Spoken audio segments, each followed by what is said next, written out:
Čitajući komentare ispod videa i na Facebook stranici, primijetili smo da je veliki interes za razmnožavanjem kivija.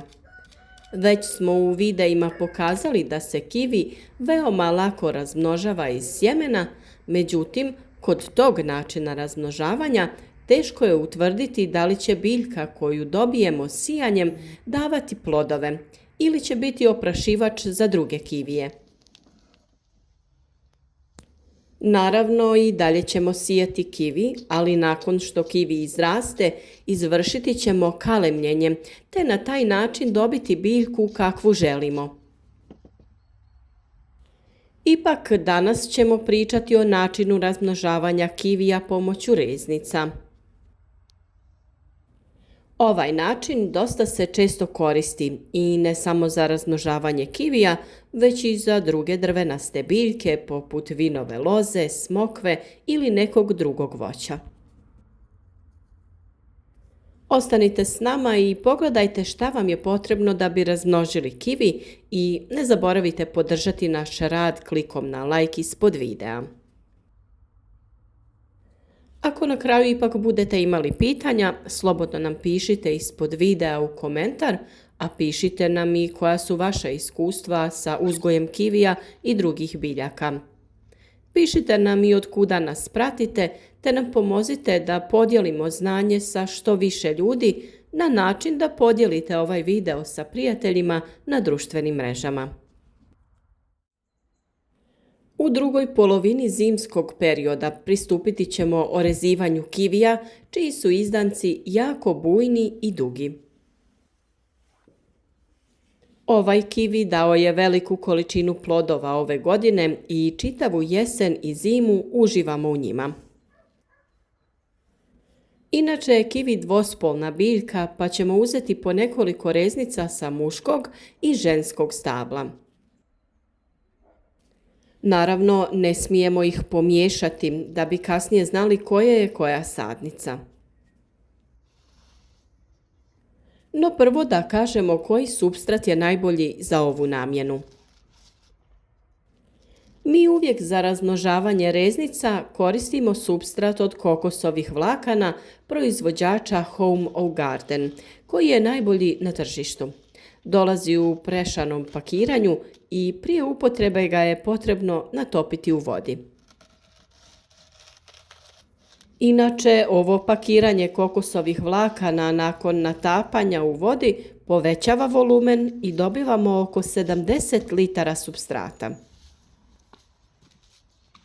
Za ovaj postupak to nam je puno, pa ćemo iskoristiti tek nekoliko komadića koje odlomimo nožem.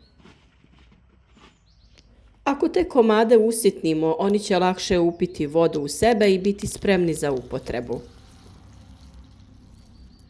Dobro je dodati vodu nekoliko puta u manjim količinama, da ne pretjeramo, jer ne želimo da supstrat bude previše vlažan.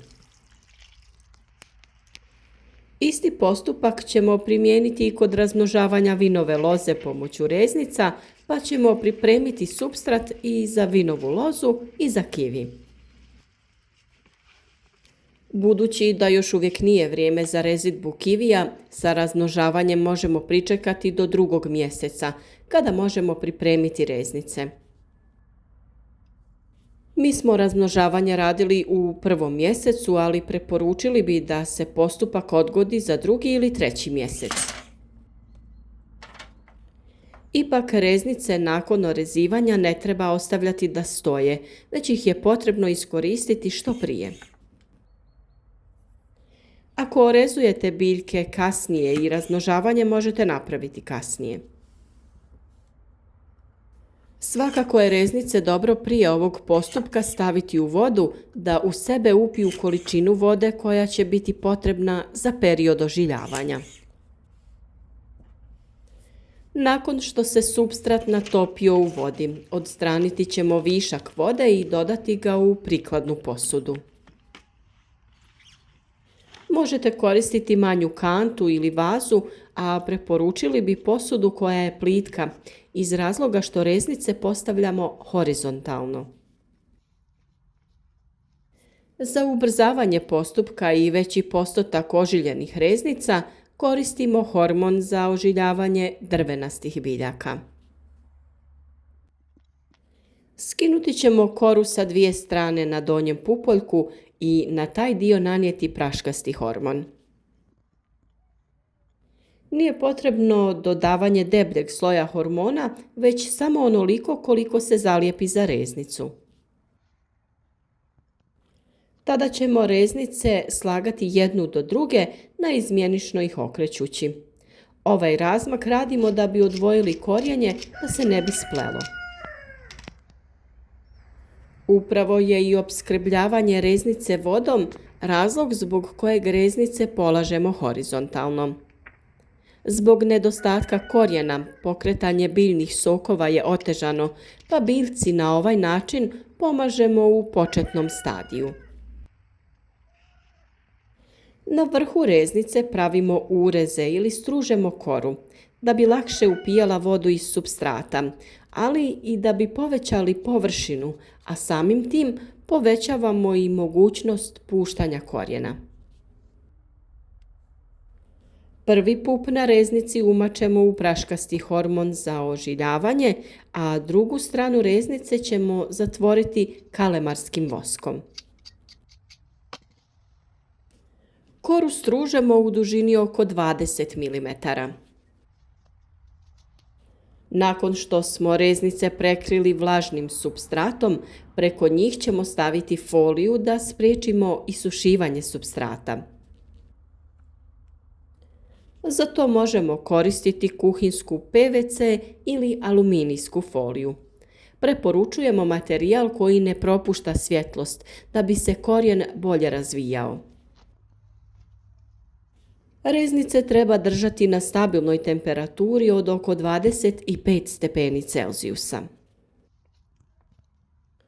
Po potrebi se može dodati voda u supstrat ako se primijeti da se isušio. Nakon 2 mjeseca, a nekad i puno manje, mogu se vidjeti i prvi korijeni.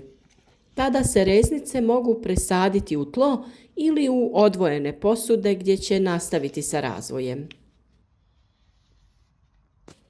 Pokušajte ovakav način razmnožavanja i podijelite sa prijateljima vaše biljke. U današnje vrijeme biljka je jedan od najljepših poklona kojeg najteže pregazi vrijeme, a samim tim biljka će uvijek podsjećati na prijateljstvo.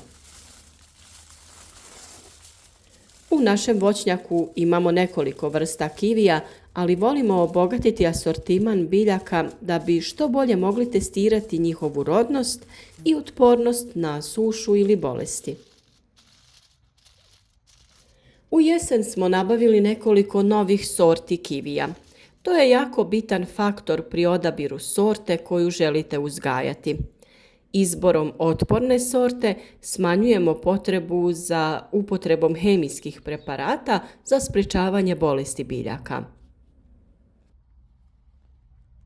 Mi smo takve sorte pronašli u rasadniku Drijen pored Zagreba, a vi ako ste u blizini ili na području Hrvatske i Slovenije, posjetite rasadnik ili njihovu online trgovinu na linku ispod ovog videa. Bilo da se radi o ukrasnim biljkama ili voćnim sadnicama, izbor je jako širok. Svako za sebe može pronaći biljku koju želi imati. Upravo zbog toga što želimo obogatiti naš asortiman biljaka, često posjećujemo ovaj rasadnik, upravo da bi s vama podijelili što više informacija o uzgoju voća. Za uzgoj kivija potrebno je imati konstrukciju za naslon da bi se biljka mogla razvijati u visinu. Mi smo naše nove kivije posadili na isti krevet na kojem uzgajamo vinovu lozu. U ovoj godini pokazati ćemo vam na koji način uzgojiti kivi, kako ga orezati i gnojiti.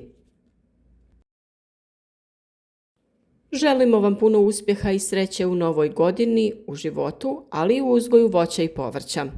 Nadamo se da ćemo često komunicirati sa vama u komentarima ispod videa, pa pišite nam o vašem načinu razmnožavanja i uzgoja biljaka.